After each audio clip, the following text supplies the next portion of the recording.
Okay అండి. ఇది అందరికీ తెలియాలండి. అవేర్‌నెస్ చాలా అవసరము.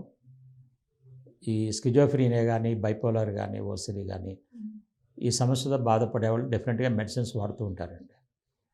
వాళ్ళు సంవత్సరాల తరబడి మెడిసిన్స్ వాడినా ఈ సమస్యల నుంచి బయటికి రాలేకపోతున్నారు. మరి 3 ఇయర్స్, 5 ఇయర్స్, 10 ఇయర్స్ వాడిన తర్వాత మరి వయసు పెరిగిపోతూ ఉంటుంది కదా! అవును. మరి చుట్టుపక్కన ఎన్విరాన్మెంట్ వాళ్ళు మీ అబ్బాయికి ఇంకా పెళ్లి చేయరేంటి? మీ అమ్మాయికి ఇంకా పెళ్లి చేయరు అడుగుతూ ఉంటారు వాళ్ళు. వీళ్ళకేం చేయాలో తెలీదనమాట.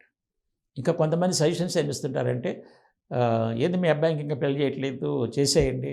లేదు కొంచెం మానసికంగా డిస్టర్బ్‌గా ఉండి "ఏం పర్లేదు పెళ్లి చేస్తే ఆటోమేటిక్‌గా అంతా మంచిగా అయిపోయిద్ది. పెళ్లి చేస్తే చాలామంది మంచిగా అవుతుంటారని" చెప్తారండి. చెప్పినప్పుడు వాళ్ళు ఏం చేస్తారు కొంచెం టెంప్ట్ అవుతారనమాట. మ్యారేజ్ చేసేస్తారు.